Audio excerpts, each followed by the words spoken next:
Hey, welcome to the Midweek Conversation.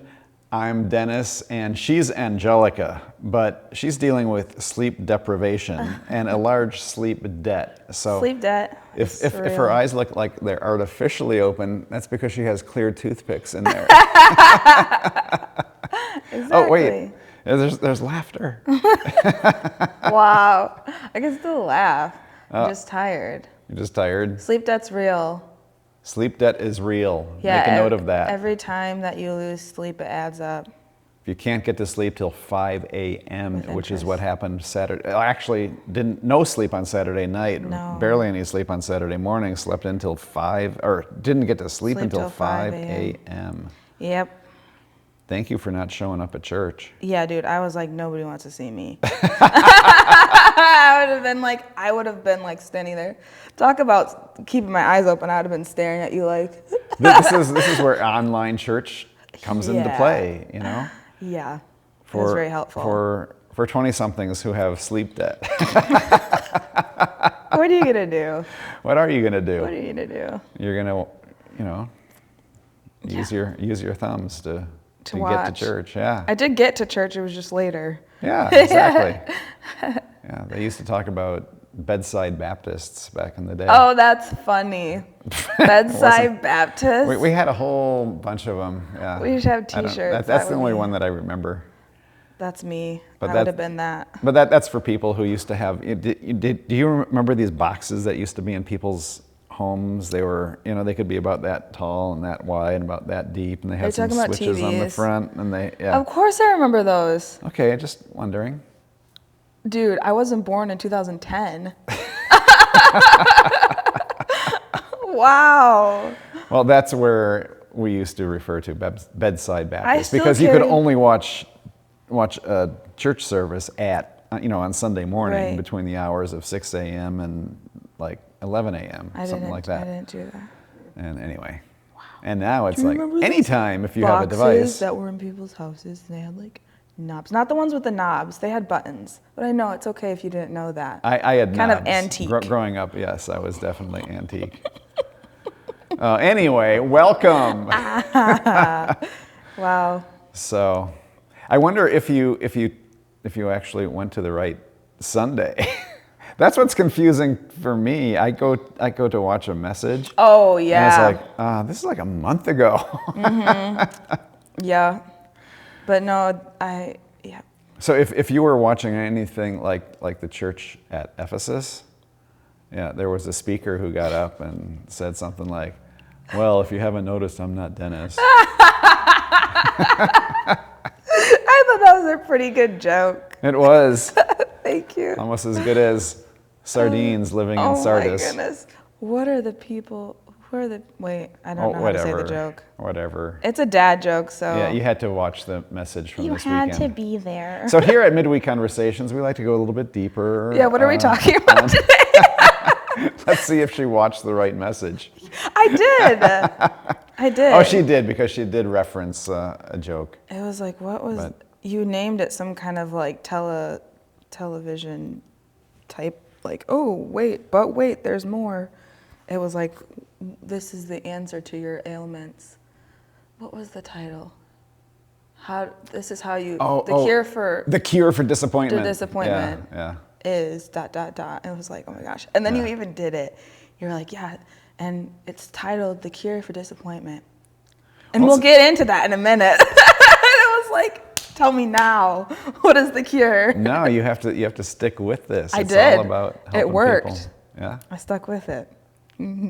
So, the whole idea of I am the one who closes doors that no one can open and shuts doors. Wait, did I get that wrong? I'm the one that shuts doors that no one can open and opens doors that no one can shut. Yeah, I got closed and shut there mixed up. But in any case, yeah. And for me, at least, when I hear those words, that just helps to remind me. And you're going to give me a hard time because you know that I am not into the whole predestination thing, but that God is in control of those opportunities in my life that have been shut. Mm-hmm. And when I think of things in that term, it does change my whole attitude. And so whether it's a cure for your disappointment or not, I don't know, but it's been something. That's not to say that I'd never have disappointment, but it does help me to understand that, there are new opportunities. Well, yeah, you said it's a cure for it. And like, if you're, getting a cure for something, you've dealt with it for a time and now it's beginning to improve. So it's not saying that this is how to not ever have disappointment. Yeah, it's not instantaneous. Yeah, right? It's not instantaneous. Just like you could Pop be this pill. disappointed, but this is how you can get over it. Right. Or reason it or whatever. So. Yeah, that was the first time where I really did a message on these, on any of the 7 churches. That's just like almost total application. I mean, as opposed to that was going deep into the whole history of Philadelphia and everything. There wasn't as much there in my research about Philadelphia as there were about some of the other cities. I was thinking that. Just the whole big earthquake thing. Yeah, I was thinking like, some of them just, you're like, you think to yourself as you're researching, you're like, this has more practical application. I think that's maybe one of the reasons it was like given to us today, is because it's like, there's something there that's so clear for like generations and generations to grab. And some of them, the interesting part is that it does cause you to like go back in time and look at the Bible as like this historical book. And so you get like the both sides of like why the Bible is such a cool book. Because it is historical, but it's also like applicable to every day. Right. And through those 7 letters, you see that, and it like vacillates kind of. It's cool. All the facets. Yeah. And seeing all the elements of God, how Jesus like is presenting himself. That is so interesting. And this time I think was the first time that I noted that like he's presenting himself a different way each time, specifically for what reason. It was like the first time I've like thought about it, had someone explain it, or looked into what are all of these things representing? Because you kind of just like hear certain words and like you're associating it with other things, and you get vaguely, basically what it's trying to say. And then that's one thing, and then actually understanding it and seeing it in context is another. Because you're like, oh, this is like what Jesus is, this is like what he's saying in our terms today. Isn't it interesting how it's like layers of understanding? Sometimes you can think, oh, well, I've read that before. Yeah. But then you go and you read it again, and it's like, oh, I never saw that. I never saw it. Yeah. Yeah. Yeah.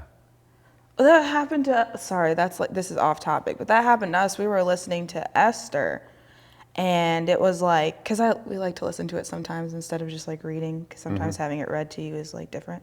But we were like, it's interesting because it starts with Vashti as like the queen who like is in a position of power, but her actions, like what she chooses to do with her power, banish her. And then Esther is like another queen who comes later, and then what she chooses to do with her power ends up saving her people. So it's interesting because I never thought about those 2 queens, and like that it's all like a story about like what you do with your power, representation. It's like such an interesting, but anyway, we just had that realization the other day. Yeah. I was like, what? So that happens when you read the Bible or listen to it. Yeah. Totally. Yeah. Speaking of which, my wife has been leading a read through the Bible chronologically in a year. And what that does is it arranges the books in such a way that you start with the first thing in time, and then everything's keyed together. So you don't read, for instance, 1st and 2nd Kings, 1st, 2nd Chronicles separately, but you read them together as all the things which are chronologically instantaneous are linked together. Well, anyway, I noticed that cool.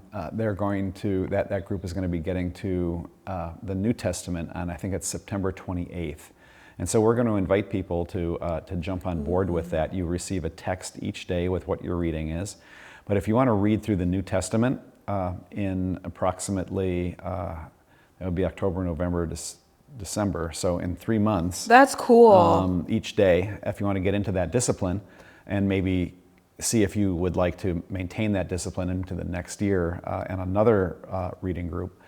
This is just a 3-month dip your toe in the water kind of a thing, but read the entire life of Christ, the early church, and then all of the first century letters to the church in the New Testament. So that's cool. Yeah.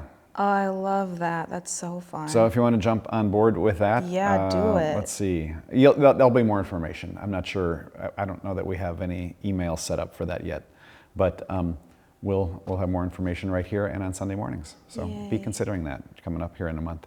Oh, I'm going to consider that. That's so fun. Yeah. Cool. I like reading the Bible. Yeah. But it'd be fun to do it with others. It'd be nice too to have read it out loud links on that reminder. Oh, that's a good idea. Just to keep it easier.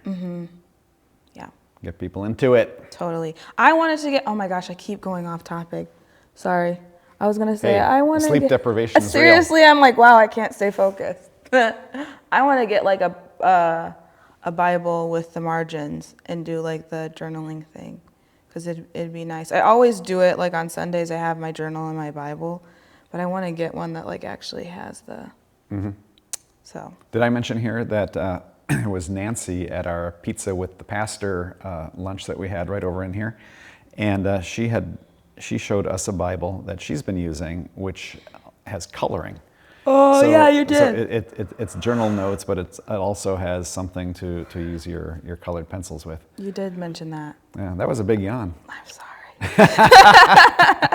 We're just keeping it real here. You know? Yeah, I'm not bored. I'm just tired.